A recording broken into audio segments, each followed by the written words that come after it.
She jammed the poker into the flames and smiled. "Just spring cleaning," Joyce said, as my deployment flag burned like garbage. Emily stood behind her, silent, watching her mother destroy the one thing that had survived 2 tours. But that wasn't the worst part. 3 nights later, I found out Joyce had altered the house deed while I was deployed. My name wasn't the only one on the title anymore, and she knew exactly what that meant. So I didn't scream. I didn't beg. I went silent. And that's when the real war began. But before we begin, let me know where in the world you're watching from today. It's always fascinating seeing who's joining us from around the world. My name is Daniel R. Callahan, and I'm 34 years old. Each morning, I sit on my front porch with black coffee, watching the sun climb over our suburban street. At least I used to, before my mother-in-law Joyce Porter moved in 6 weeks ago. My wife Emily, bless her heart, said it would just be temporary. But Joyce's boxes keep multiplying like rabbits in our guest room. The house feels different now, tighter. When I returned from my second tour in Afghanistan, home was my sanctuary. Now, Joyce's snide comments about my government-funded vacation echo through our halls. My jaw clenches every time, but I've learned to stay quiet. 2 deployments taught me that sometimes the best strategy is to watch, wait, and notice everything. My folded flag sits in its case by the window, where Joyce glares at it daily. But let me start from the beginning. You know that feeling when you walk into your own house and something's just off? That's how it started. Little things at first. Joyce had rearranged the living room furniture while I was at work, said it opened up the space. My favorite recliner, the one I'd spent countless nights in after long shifts, got pushed into the corner like some forgotten museum piece. Emily used to greet me at the door with a kiss. Now she was always in the kitchen with Joyce, their heads bent together over recipe books they never used to care about. The smell of unfamiliar herbs filled our house. Joyce's authentic cooking replacing Emily's simple, comfortable meals we'd shared for years. "Daniel, honey," Joyce called out one evening as I hung up my jacket, "we saved you a plate." The way she said it made it sound like a favor, like I was lucky to eat in my own home. I remember that night clearly, the 3 of us around our dining table, except it didn't feel like our table anymore. Joyce had replaced our everyday plates with her own china set, claiming ours were too utilitarian. Emily sat there, pushing food around her plate, nodding along as Joyce dominated the conversation. You ever watch someone you love slowly become a stranger? It's like watching a photograph fade in reverse, the colors changing right before your eyes, but so gradually, you almost convince yourself it's not happening. "Well," Joyce said, cutting into her chicken with surgical precision, "at least someone's keeping this household running while you're off playing soldier." She didn't even look up from her plate. "That uniform of yours never paid the mortgage, did it?" The fork stopped halfway to my mouth. Emily's eyes darted between us, but she said nothing. Just like she'd said nothing when Joyce reorganized our bedroom closet, or when she'd replaced our wedding photos with her own art pieces in the hallway. "The VA benefits helped with the down payment," I replied evenly, setting my fork down. "The military taught me to pick my battles, and this wasn't one worth fighting. Not yet." Joyce's laugh could have chipped paint. "Oh, sweetie, that's cute. But let's be realistic about who's contributing what around here." She patted Emily's hand. "Thank goodness Emily has that promotion at the bank. Some real stability, finally." I felt my jaw tighten but kept my expression neutral. You learn that in the service, too. How to wear a mask when you need to. Emily used to be proud of my service. Now she just stared at her plate, letting her mother's words hang in the air like smoke. The next morning, I was grabbing the mail when I noticed it. A large package sitting on our doorstep. The label read, "Joyce Porter, current resident." Not "care of Daniel and Emily Callahan." Not "guest of." Just "current resident." Standing there in my own doorway, holding that package, something clicked. This wasn't a temporary stay anymore. Joyce wasn't just redecorating. She was laying foundation, setting up camp, making my home her territory, one china plate at a time.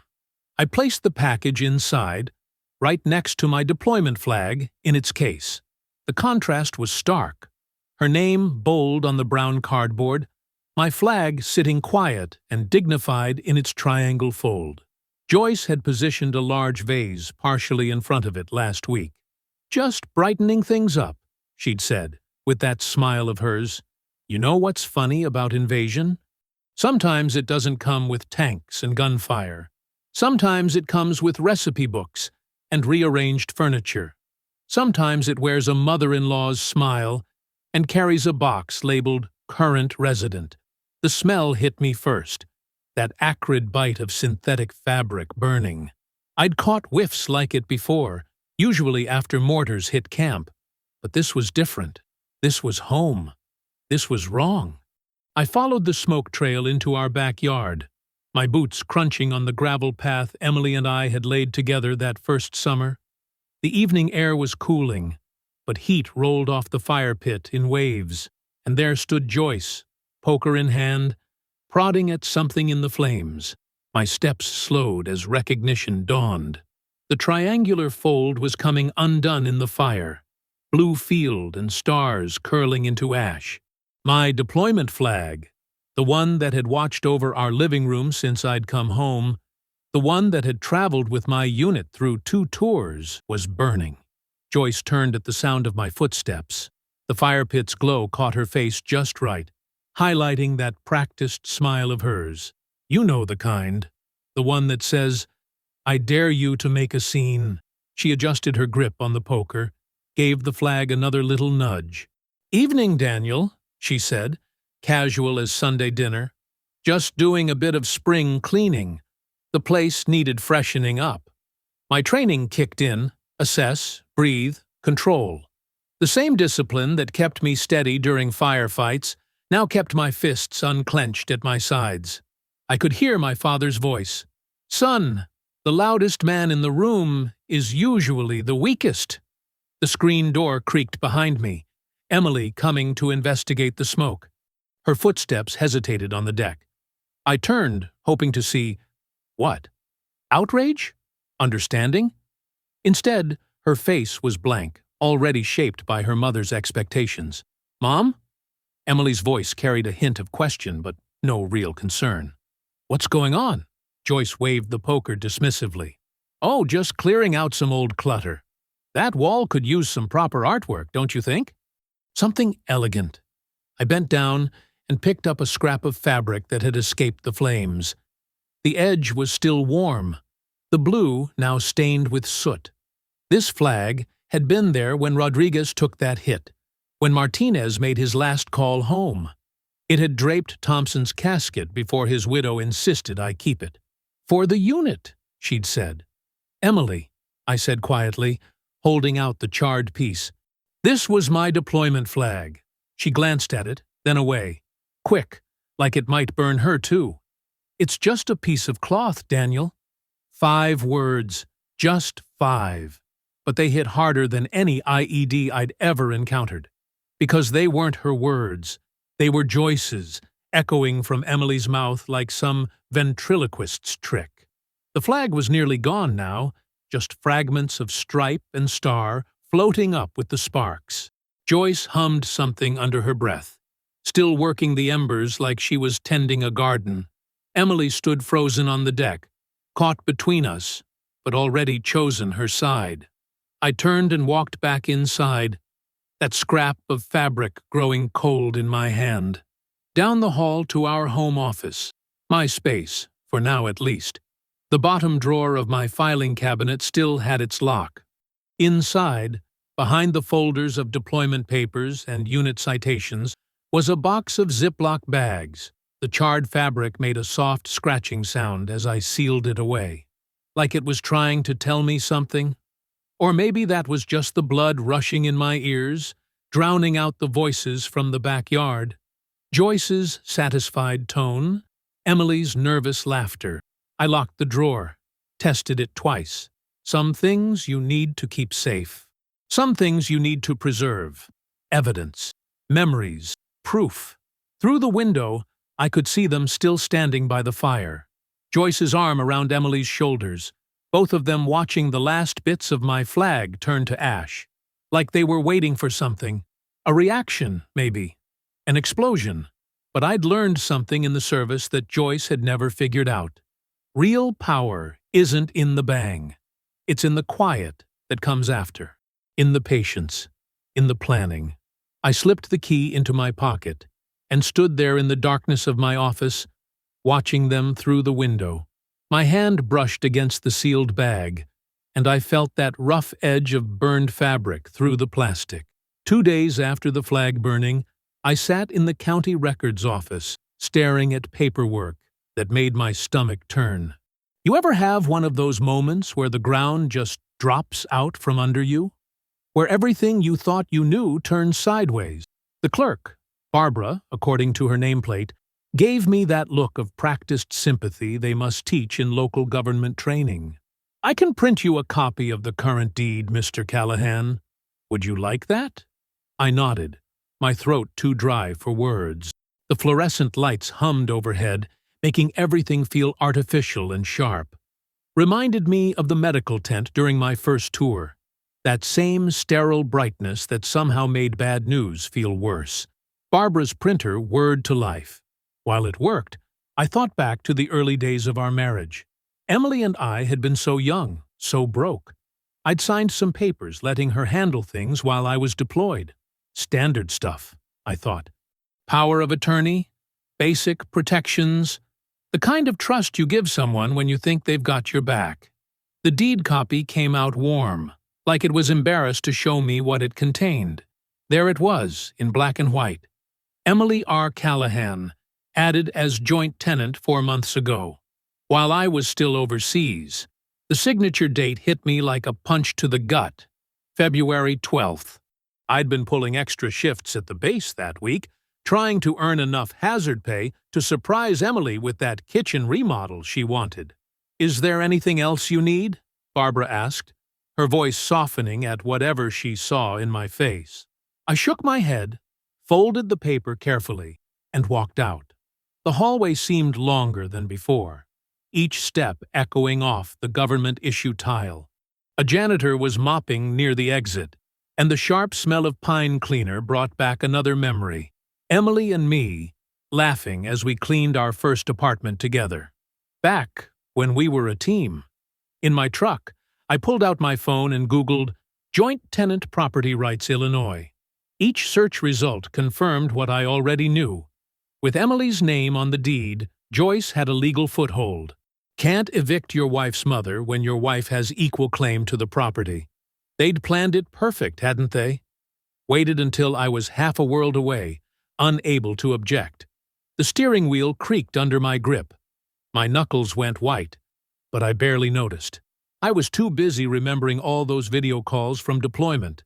Emily saying everything was fine at home. She was handling everything. Don't worry.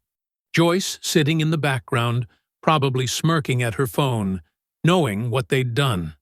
A tap on my window startled me. Barbara stood there, holding another paper. I rolled down the window. Found something you should see, she said, handing me a form. The notary who witnessed the deed change. She works here part-time. Joyce Porter's cousin. She gave me a meaningful look. Thought you might want to know that. I took the paper, nodded my thanks. Barbara walked away, her sensible shoes clicking on the parking lot asphalt. The form in my hand was just a staff directory, but it felt heavy as a brick. The truck's air conditioning was running full blast, but I felt cold for a different reason. This wasn't just opportunity or coincidence. This was calculated. While I was clearing IEDs and writing home about missing my wife, they were building their own little fortress. Legal, technical, careful. Everything done just right to look legitimate on paper. I stared at that deed copy until the words blurred. My hands hadn't shaken like this since my first firefight. But this was different. In combat, you at least know who's shooting at you. You don't expect the kill shot to come from your own home. The afternoon sun hit my wedding ring, and for the first time, its weight felt wrong, like a shackle instead of a promise. In the distance, a car alarm chirped, and I watched Barbara walk to her sedan, get in, drive away. Just another Tuesday for her, just another day at the office. But for me, the world had shifted. Everything I thought I knew about my marriage, my home, my life, it was all built on sand. And Joyce had just pulled out the foundation. I gripped that steering wheel harder, watching my knuckles turn from red to white. The deed sat innocent and official in my lap, witness to a betrayal I never saw coming. You know what they say about silence being deadly. In the military, we learned that lesson quick. The quietest moments usually meant something big was coming. So when I decided to go silent, I knew exactly what I was doing. I sat at my desk that night, pulled out my old deployment notebook, the kind with the waterproof pages and metal spine. The same one I'd used to document patrol routes and threat assessments. Seemed fitting to use it now. My pen moved with purpose, recording the date, time, and every detail of the flag-burning incident. You ever try writing something down while keeping your emotions in check? It's harder than you'd think. The next morning, I picked up a stack of certified mail envelopes from the post office. The clerk raised an eyebrow when I asked for 20 of them. "Planning on sending a lot of important stuff?" she asked. "Just keeping records," I said, managing a tight smile. Back home, Joyce was holding court in the kitchen, telling Emily about how the neighbors' landscaping was bringing down property values. I walked past them without a word, straight to my home office. Their conversation dropped to whispers. Good. Let them wonder. I started my log that afternoon. Every snide comment, every financial decision made without consultation, every time Joyce reorganized my belongings. Military precision, dates, times, witnesses, if any. When Joyce spent $200 on new curtains using our household account, logged it. When she told her bridge club friends that poor Emily married beneath her station, noted, with timestamps and names of who was present. "You're awfully quiet these days, Daniel," Joyce said over dinner one evening, her voice dripping with fake concern. "Everything okay?" I looked up from my plate, held her gaze for 3 long seconds, then went back to eating. My silence hit her like a slap. She shifted in her chair, dropped her fork. Emily glanced between us, nervous. The next day, I overheard Joyce on the phone. "He's acting strange. Just stares and writes in that notebook." "No, Emily doesn't know what's wrong with him either." Perfect. Let her spin stories. Every whispered phone call, every worried glance. It all went in the notebook. You see, Joyce thought silence meant surrender. She didn't understand that sometimes silence is just the sound of someone loading their weapon. I kept 3 copies of everything. One set stayed in my desk at work. Another went into a safety deposit box. And the third? That's where the certified mail came in. Each week, I'd seal up my notes in an envelope and mail them to myself. Dated, documented proof of every move Joyce made. Can't argue with a postmark. Emily noticed the change in me. "You barely talk anymore," she said one night, reaching for my hand. I let her take it, but didn't squeeze back. The hurt in her eyes went straight to my gut. But I logged that too. Sometimes the hardest battles are the ones you fight against your own heart. Joyce got bolder with each passing day of my silence. She rearranged the living room furniture, ordered pay-per-view movies on our cable, started suggesting Emily update her will. Each move, each overstep, straight into the notebook, then into an envelope, then to the post office.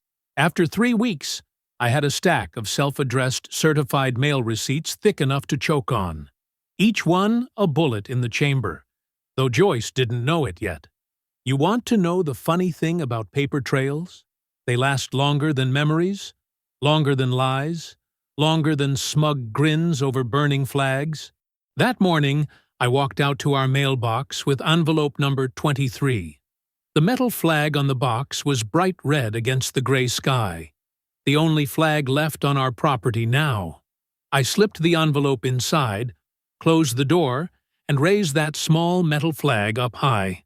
Standing there, I remembered all the real flags I'd seen raised and lowered over the years, all the things they stood for, all the promises they represented. A car door slammed behind me. Joyce, heading out to her bridge club, no doubt. I didn't turn around, just stood there, staring at that mailbox flag, letting her wonder what I was thinking. Her heels clicked on the driveway, hesitated, then hurried past. The calendar said August, but inside our house, winter had settled in. Joyce's voice carried through every room like a cold draft. And Emily? Well, Emily might as well have been a stranger passing through. I'd come home from work to find Joyce's bridge club spread across our living room, teacups balanced on my father's old coffee table. "Oh, look who's here," Joyce would announce, like I was some unexpected guest. Emily's, what do we call him now? Her silent partner? Her friends would titter, all pressed lipstick and pearls, while I walked straight to my office without a word. Through the walls, I'd hear Joyce's stage whisper. "He's been this way for weeks. Military men, you know. They just can't adjust to civilian life. Remember those mandatory briefings about adjusting to life back home? They never covered what to do when your mother-in-law turns your wife against you. But they did teach me about maintaining discipline under fire." Every evening, Emily and Joyce would sit out on the back porch, heads bent together like schoolgirls sharing secrets. The soft murmur of their conversations would drift through my office window. I caught fragments, just temporary. Needs time, options to consider. I logged every word. My binder grew thicker by the day. Bank statements showing Joyce's unauthorized purchases. Transcripts of her phone conversations when she thought I wasn't home. Photos of my belongings that mysteriously migrated to the garage. Each page was dated, notarized, and filed with military precision. Then last Tuesday, someone knocked on our front door. Not Joyce's typical rapid-fire tap or Emily's hesitant touch. This was the solid knock of someone used to making their presence known. I opened the door to find Alan Whitaker standing there, all 6'2" of him filling the doorframe. My old squad mate looked exactly like he had in the JAG office overseas, except now his goatee had gone salt and pepper. "Heard through the grapevine you might need some legal eyes," he said, keeping his voice low. "Got time for a coffee?" I glanced over my shoulder. Joyce was holding court in the kitchen again. Emily nowhere in sight. "Not here," I said.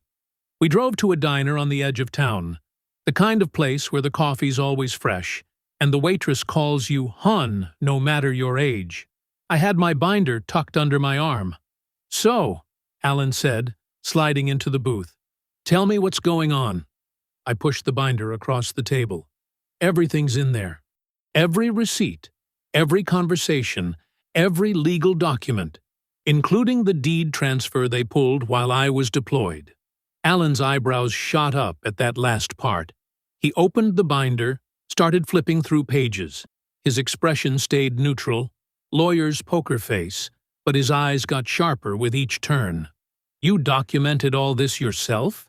he asked, pausing on a particularly detailed transcript. "Every day, since the flag incident." He looked up. "Flag incident?"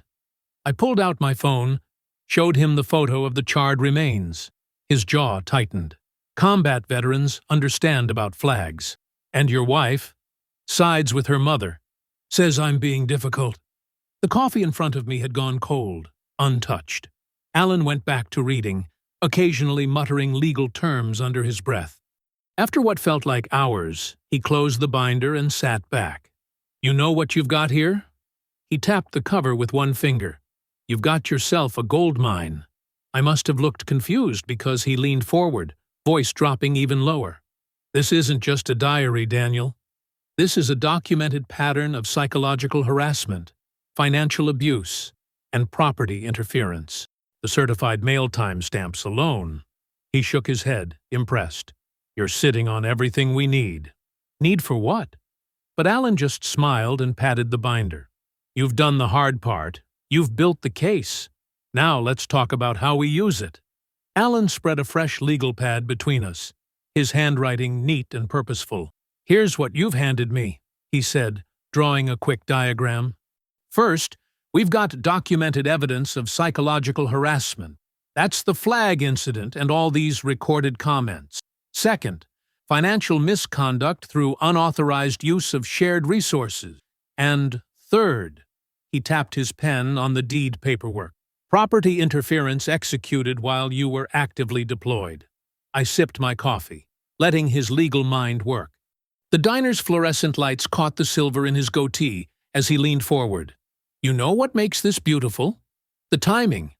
Every piece has a timestamp, a paper trail. That's not just good documentation. That's premeditation on their part. But Emily signed those papers willingly, I said. The words tasted bitter, like old coffee grounds, under her mother's influence, while you were serving overseas. Alan's eyes narrowed. That's where Joyce slipped up. She didn't just manipulate the situation. She did it while you were deployed. There are federal protections against that kind of thing. Remember those long nights in the barracks, when we'd trade stories about what waited for us back home? None of us ever imagined having to legally protect ourselves from family. Here's what we do, Alan continued, sketching out a timeline. First, we compile everything into a formal affidavit. Every incident, every date, every witness, all of it notarized and ready for court. But we don't file anything yet. Why not? Because right now, Joyce thinks she's untouchable. People who feel untouchable make mistakes. He gave me that same knowing look he used to give rookie Jags. We want her to keep talking, keep acting, keep giving us ammunition. I nodded slowly. And Emily? Alan's expression softened. We document everything, but we keep Emily's name clean. This isn't about hurting your wife. It's about exposing Joyce's manipulation. When the time comes, Emily needs to see her mother's actions laid out clearly, without feeling attacked herself. Back home, I kept my distance, watched, listened. Joyce had taken over my father's old recliner, using it as her personal throne for holding court with her friends. I'd pass through quietly, catching snippets of conversation. It's just so cluttered in here, she was saying one afternoon, gesturing around my living room. All these military things, those dusty old photos. Emily agrees it needs updating. Her friend, some country club type with expensive highlights, nodded sympathetically.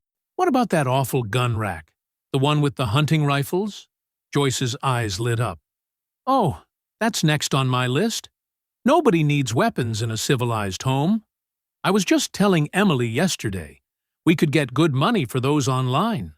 My chest tightened. That rack held my father's old Winchester, the one he'd used to teach me about responsibility, about treating dangerous things with respect.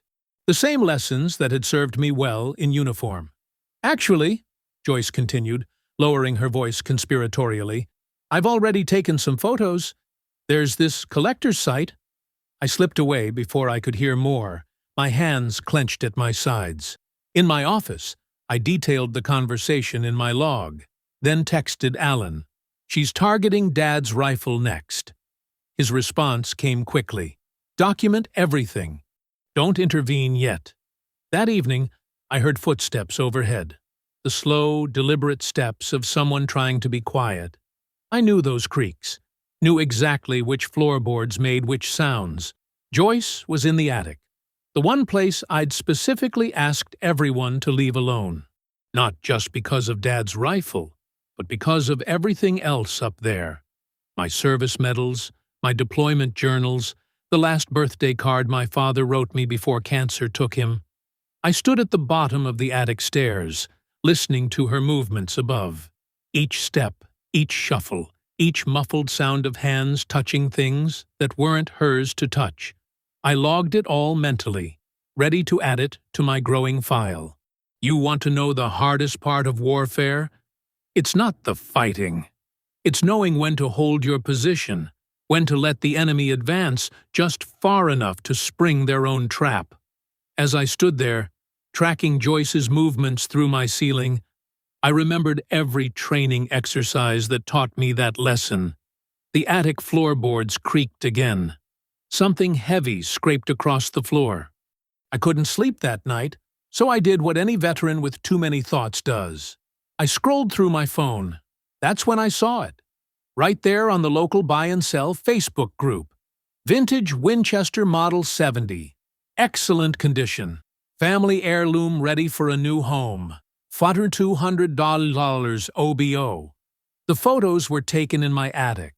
I recognized the old army trunk in the background, the one I'd used as a makeshift table up there.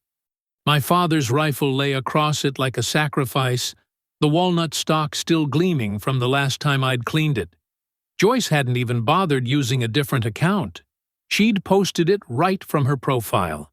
You ever feel that weird calm that comes after a punch to the gut? That's what hit me. I screenshotted everything, the listing, the timestamp, her profile, the whole thing.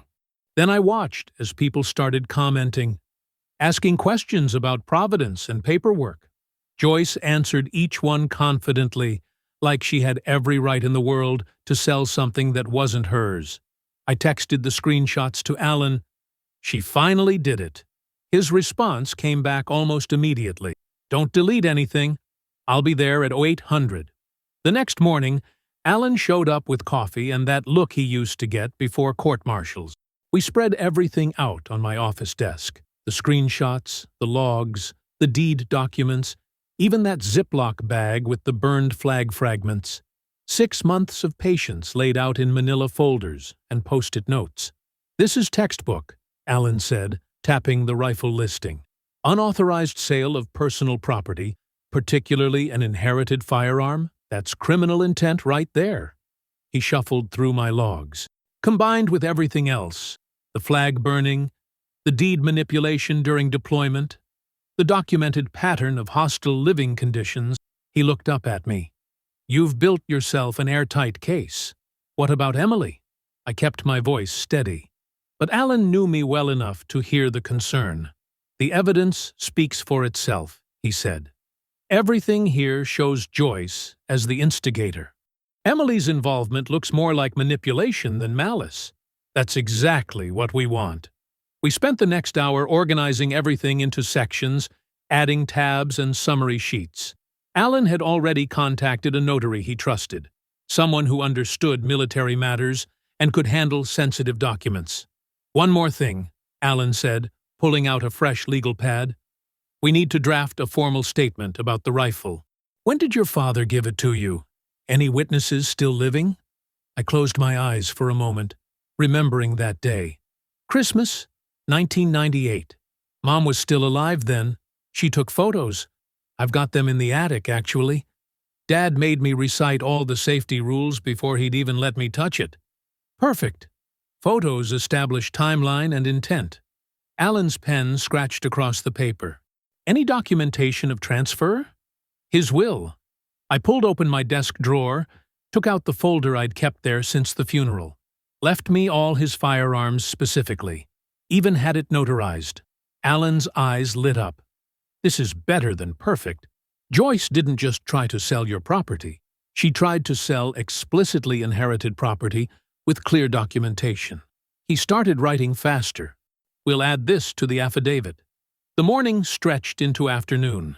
We triple-checked everything, made copies, organized it all into a black 3-ring binder that felt heavier than its actual weight. Alan helped me seal it all into a locking document case.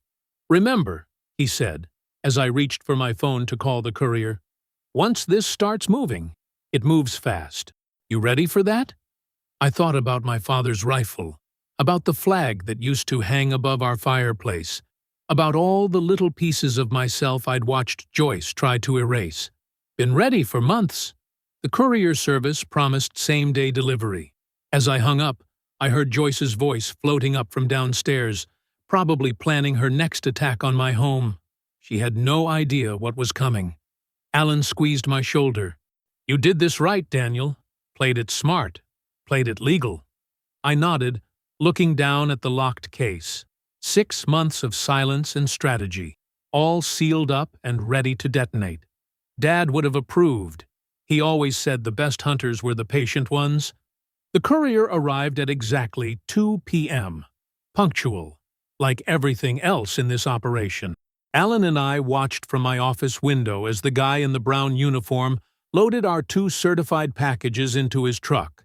Each envelope looked harmless enough, but they carried enough weight to reshape my whole world. "You know what I always loved about being a JAG?" Alan said, his reflection clear in the window glass. "The moment right before everything changes. When all the evidence is lined up, all the T's are crossed, and you're just waiting for gravity to take over." He turned to me with that calm smile of his. "Kind of like now." I nodded, thinking about those envelopes. The first one, addressed to Emily, contained everything.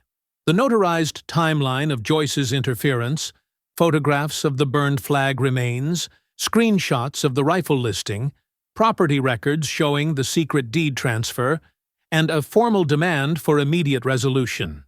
The second envelope, headed for Joyce's employer, was shorter but just as deadly. A detailed report of her attempts to sell stolen property and her documented pattern of misconduct that violated their ethics policy. "Remember," Alan said, "once Emily signs for that package, there's no taking it back." "I know." My voice came out steadier than I expected. "But she needs to see it all at once. Everything her mother's done, laid out in black and white." Alan checked his watch. "The corporate envelope should hit HR's desk by tomorrow morning. Joyce's supervisor will have it by lunch." He paused. "You sure about including the rifle incident?" "Had to." I moved away from the window, not wanting to watch the courier drive off. That's what makes it more than just a family dispute.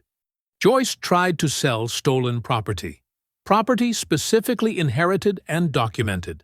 Her employer's ethics policy is clear about personal misconduct affecting public trust. True enough. Alan gathered his briefcase. "Well, the pieces are in motion. Now comes the hard part." "Waiting," I said. He clapped my shoulder. "Staying silent. Let the evidence do the talking." After Alan left, I sat in my office for a long time, listening to the sounds of the house. Joyce was downstairs, probably watching her afternoon shows, completely unaware that her world was about to implode. Emily would be home from work soon, checking the mail like she always did. You know what's funny about revenge? Everyone thinks it's this hot, explosive thing, all shouting and confrontation. But real revenge, the kind that sticks, it's cold, methodical, built piece by piece until there's no escape route left. I heard Joyce's laugh drift up through the floor vents, that sharp, superior sound that had filled my house for months. Soon she'd understand exactly what her arrogance had cost her. Her job's ethics committee wouldn't just see one incident. They'd see a pattern of behavior documented across months. The kind of pattern that makes employers very, very nervous about liability. Around 5:30, I heard Emily's car pull into the driveway. From my window, I watched her follow her usual routine, grabbing her purse, stretching her back, walking to the mailbox like she did every evening. But this time, when she opened that little metal door, there was a certified envelope waiting. I saw her freeze, one hand still on the mailbox flap. Even from upstairs, I could see her shoulders tense as she read the return address. She knew my handwriting, knew I never sent certified mail unless it was serious. For a moment, she just stood there, that envelope in her hands, like she could feel the weight of everything inside it. Then she looked up at our bedroom window. Not my office window, where I was actually watching, but the window where she thought I'd be. Her face had this look I hadn't seen in months, uncertainty mixed with something like fear. The truth has a gravity all its own. Sometimes all you have to do is release it and let it pull everything else into place. Emily clutched the envelope to her chest and hurried inside. I heard the front door open and close. Heard Joyce call out, "Who was that at the door?" Heard Emily's quick steps on the stairs, but heading to her home office, not coming to find me. The seal on that envelope was about to break, and with it, every lie Joyce had built. I sat back in my chair, feeling the weight of 6 months' silence finally starting to lift. All those careful notes, all those documented moments, all those quiet observations, they were about to speak louder than Joyce ever had. I heard Emily's office door close, followed by the soft tier of envelope paper. Then, silence. You ever notice how quiet gets heavier when something big is about to happen? Like the air itself is holding its breath? 20 minutes passed before I heard her footsteps again. They were different now, purposeful, almost military in their rhythm. I stepped into the hallway just as she started down the stairs, that thick folder clutched in her hands. Her knuckles were white against the manila paper. Joyce's voice drifted up from the living room. "Emily? What's wrong, sweetie? You look upset." I stayed in the shadows of the upstairs hall, watching through the banister rails. Emily stood at the bottom of the stairs, her back straight as a flagpole. "Mom, we need to talk about what you've been doing." "Doing? What are you talking about?" "This." Emily's hand shook as she held up the folder. "Every single thing you've done since you moved in. The comments, the manipulation, the deed transfer you talked me into while Daniel was deployed." She pulled out a photo. "And this, the flag you burned. Oh, that old thing? It was just cluttering up the—" "Stop!" Emily's voice cracked like a whip. "I have the timeline here, the notarized statements, the property records, even screenshots of you trying to sell Dad's rifle online." Joyce's laugh came out sharp and defensive. "Darling, you're being dramatic. I was just trying to help organize. By secretly changing our house deed? By destroying Daniel's deployment flag? By trying to sell family heirlooms that don't belong to you? Everything I did was for your own good." Joyce stood up, her face flushing. "That man has you living like you're still in the barracks. Someone had to step in and— that man is my husband." Emily's words were ice cold now. "And this is his house, our house, not yours. I am your mother. I raised you alone, sacrificed everything, and now you're trying to sabotage my marriage." Emily opened the folder again. "It's all here, Mom. Every nasty comment, every manipulation, even the emails to your friends about how you were going to edge him out." She looked up, and I could see tears in her eyes. "How could you? Those are private conversations. He had no right to—" "He had every right. This is his home. And you," Emily's voice caught, "you tried to destroy it, just like you destroyed his flag." Joyce's face twisted. "That flag was nothing but— it survived Afghanistan." Emily's shout echoed through the house. "It meant something to him, to us, and you burned it because you knew it would hurt him. I was protecting you from— From what? A good man? A faithful husband?" Emily pulled something from the folder, that Ziploc bag with the charred fabric. "Look at it, Mom. Really look at what you did." Joyce went pale. "Emily, sweetie, let's just—" "No." Emily's voice was steady now. "You need to pack your things. Tonight." "You can't be serious. I'm your mother." "Yes, you are. And that's the only reason I'm giving you until morning to leave." Emily set the folder on the coffee table. "But you are leaving. Now." Joyce's mouth opened and closed, but for once she had nothing to say. She just stood there, staring at her daughter like she was seeing a stranger. I watched Emily turn away, her shoulders shaking slightly, but her voice stayed firm. "I'll help you pack. But if you're not gone by breakfast, I'm filing the property interference charges Daniel's lawyer prepared." The silence that followed felt like victory. Not the loud, explosive kind, but the quiet sort that comes from truth finally breaking through. I stayed in the shadows as Emily walked back up the stairs, past my hiding spot. She paused at the top, and without looking at me, whispered, "I'm sorry I didn't believe you sooner." Then she disappeared into her office, leaving Joyce alone with the evidence of her own destruction. From my vantage point, I could see her pick up the folder with trembling hands, flipping through pages that documented months of her own arrogance. Her face crumpled as she reached the final page, probably the letter from her employer's HR department. Sometimes the loudest statement you can make is with paper and ink. I'd learned that lesson well. Now Joyce was learning it too. One damning page at a time. I'd seen that look before. The desperate scramble of someone whose power was slipping away. Joyce paced the guest room, yanking clothes from hangers and stuffing them into her designer suitcase. Every few minutes, she'd pause to dial Emily's number, but the calls went straight to voicemail. You know that tension in the air right before a thunderstorm hits? That's what filled the house.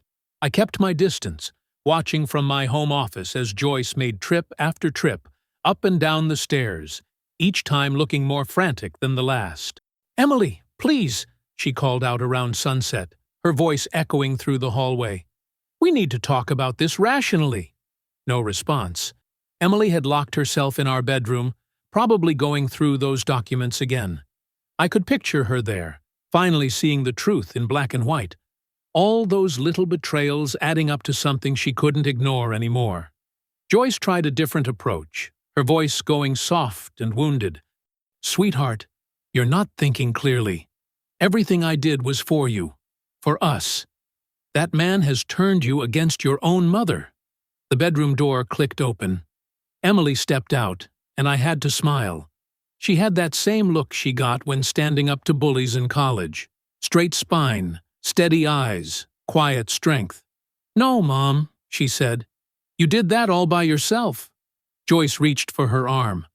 "But, don't." Emily stepped back. "Just, don't." I watched Joyce's face cycle through her usual tactics. The hurt look, the guilt trip, the flash of anger. But Emily wasn't playing along anymore. She just stood there, waiting. "You're making a terrible mistake," Joyce snapped, mask finally cracking. "After everything I've sacrificed for you—" "Sacrificed?" Emily's laugh was bitter. "Like Daniel sacrificed years of his life serving overseas? Like he sacrificed his pride staying quiet while you took over our home? Oh, please. Playing soldier isn't—" "He wasn't playing anything." Emily's voice rose sharply. "He was defending this country while you were busy trying to steal his house." Joyce recoiled. "I never stole. The deed transfer? The secret meetings with your lawyer? Using my signature from when I was barely 20? Emily shook her head. "What would you call it?" The silence stretched thin. Joyce's mouth worked, but no excuses came out. I stayed where I was, letting Emily fight this battle herself. Some victories need to be earned alone. "I'm going to the kitchen," Emily said finally. "When I come back, I expect you to be packing." I heard her footsteps on the stairs, then the soft open and close of kitchen cabinets. Joyce stood frozen in the hallway, probably running through her mental playbook for the first time, finding it empty. A few minutes later, Emily's steps returned. She walked past me, not looking my way, but I caught the glint of something in her hands. That Ziploc bag I'd been keeping all these months. The one with the ashes of my deployment flag. My heart squeezed. I knew what was coming. Emily walked straight to where Joyce had settled at the kitchen counter, probably planning her next manipulation. Without a word, my wife placed the bag of ashes in front of her mother. Just set it there, right between Joyce's perfectly manicured hands. The silence in that kitchen was absolute. Joyce stared at the bag like it was a live grenade. Her fingers twitched back from it, and for the first time since I'd known her, she looked genuinely shaken. "You've changed," she whispered, voice trembling. Emily didn't respond. Didn't need to. The ashes said everything about trust burned, about choices made, about consequences finally coming due. She turned and walked away, leaving Joyce alone with the remains of her handiwork. I watched my mother-in-law's shoulders cave as she stared at that bag. Maybe she was finally seeing it, not just as ashes, but as everything she'd destroyed. Her relationship with her daughter, her standing in the community, her illusion of control. Sometimes the hardest hits come without a sound, just a bag of ashes and the weight of what they mean. A week after Joyce left, her world started crumbling faster than anyone expected. I wasn't keeping tabs on her directly. Didn't need to. News has a way of traveling, especially in smaller communities like ours. First came the whispers from her workplace. Alan had connections at the county office where Joyce worked, and he kept me updated without my asking. The HR investigation moved quick once they had those documented incidents of property interference and fraud.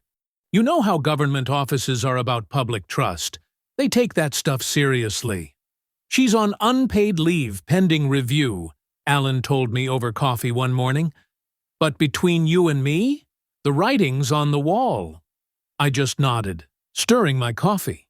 Didn't feel right to celebrate someone's downfall, even if they'd earned it.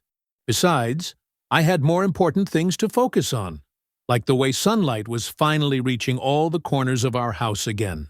The social fallout hit Joyce harder than the professional one, I think. Her church friends started making excuses not to meet for lunch. The neighborhood book club suddenly had no openings. Even her tennis partner found someone else to play with. Amazing how quick people distance themselves when they realize they've been backing the wrong horse. Emily handled it differently than I expected. Stronger. When Joyce's number lit up her phone that first week, she just let it ring. Second week, same thing. By the third week, the calls stopped coming. "Do you think I'm being too harsh?" Emily asked me one evening, curled up on our couch, actually relaxing there for the first time in months. I chose my words carefully. "I think you're being honest. That's never too harsh." She nodded, something settling behind her eyes. We were finding our rhythm again, slow but steady, like muscle memory coming back after a long recovery. The house felt different too, lighter somehow. Joyce's perfume used to hang in every room like a fog. Now the air moved clean and clear. Her magazines no longer cluttered the coffee table. Her passive-aggressive Post-it notes had vanished from the fridge. Even the kitchen started smelling like my coffee again, instead of her fancy tea. But it was the guest room that really marked the change. I stood in the doorway one afternoon, just looking. The space felt bigger without her suitcases everywhere, without her presence filling every corner. The closet stood empty, no more designer clothes crowding out our winter coats. The dresser top was clear, no more bottles and creams claiming territory. I grabbed fresh sheets from the linen closet and started making up the bed. It was a simple thing, but it felt important. Each corner tucked tight, hospital corners like I learned in basic. The pillowcases smoothed flat, no wrinkles, everything square and clean. Emily found me there, finishing the last fold. She leaned against the doorframe, watching. Neither of us said anything for a moment. We didn't need to. Sometimes silence can be its own kind of healing. "It's just a guest room again," she said finally. I smoothed one last wrinkle from the comforter. That's all it ever should have been. She crossed the room and helped me center the pillows, our hands working together like they used to. Outside, a neighbor's wind chimes caught the afternoon breeze. Inside, the house breathed easy around us. Later that evening, I heard through Alan that Joyce's unpaid leave had turned permanent. The county decided they couldn't risk keeping someone with documented ethics violations on staff. Can't say I blamed them. Trust, once broken, takes more than apologies to rebuild. But I didn't dwell on it. Didn't need to. The guest room was clean, the house was quiet, and tomorrow would bring whatever it brought. Sometimes the best revenge isn't about watching someone fall. It's about standing steady while they do. I gave the freshly made bed one final look before closing the door. The room would wait now, ready for actual guests. People who understood the difference between visiting and invading. People who respected boundaries and recognized that some flags aren't meant for burning. 6 months can change everything or nothing at all. For me, it changed the weight of silence in my house. I ran my hand along the fresh oak of the mantel, feeling for any rough spots I might have missed. 3 weekends of sanding, staining, and finishing had transformed it from Joyce's dated eyesore into something that belonged in a craftsman's showcase. The wood grain caught the afternoon light just right, telling its own quiet story of patience and persistence. You ever notice how some tasks demand perfection? Not because anyone's watching, but because you know the difference? That's how I felt about this shadow box. I'd spent weeks designing it, matching the wood to the mantel, selecting museum-grade glass that would protect the contents for decades. Each joint was exact, each corner true. The brass hinges moved without a whisper. The flag inside was new, but it carried the same weight as the old one. I'd received it during a small ceremony at the VFW last month. Nothing fancy, just brothers who understood what it meant. The crisp triangle of blue and stars lay perfectly centered against the dark velvet backing. No wrinkles, no fade, no compromise. Emily had moved out 2 months ago. Clean break, no drama. She'd left a letter that said everything it needed to. Acknowledgement, apology, acceptance. Sometimes the healthiest endings don't need voices raised or doors slammed, just quiet understanding and separate paths forward. The house felt different now. Not empty, settled, like it had finally exhaled after holding its breath too long. My coffee mug sat alone on the kitchen counter each morning, but that was all right. Some solitudes are earned, not imposed. I lifted the shadow box carefully, testing its weight one final time. The mounting bracket waited above the fireplace, level and secure. No room for error here. The box settled into place with a soft click that seemed to echo through the quiet rooms. Stepping back, I watched the late afternoon sun paint gold across the glass. The flag inside caught that light and held it, each fold distinct, each shadow clean. Different from the old one, yes, but maybe that was the point. Some things need to burn before they can be rebuilt stronger. Through the front window, I could see my neighbor Bob giving me a quiet nod as he walked his dog. He'd been there that day, smelled the smoke, seen Joyce's smirk. Now he was part of the handful who understood why I'd handled things the way I did. Not with shouting or threats, but with patience and paperwork. The slow burn of justice served cold. I heard Joyce lost her appeal for unemployment last week. Her former co-workers still whispered about the certified letter that had started it all. The one detailing how someone who'd destroy family property out of spite couldn't be trusted with county records. Some fires spread further than intended. The shadow box caught another beam of light, sending it dancing across the room. Funny how something so still could seem so alive. Each star in that field of blue stood clear and proud. Untouchable now behind quarter-inch glass, the way it should have been from the start. I adjusted the frame one last time, though it didn't need it. Everything was exactly where it belonged. In the quiet of that moment, watching sunlight play across protected fabric, I felt something settle inside me too. Not victory, peace. The kind that comes from knowing you've won without having to throw a single punch. The flag glowed softly in the fading day, a silent testament to patience and precision. Some lessons write themselves in ashes and aftermath. You don't have to shout to burn someone down. Sometimes all it takes is the right letter, at the right time, carrying the right truth.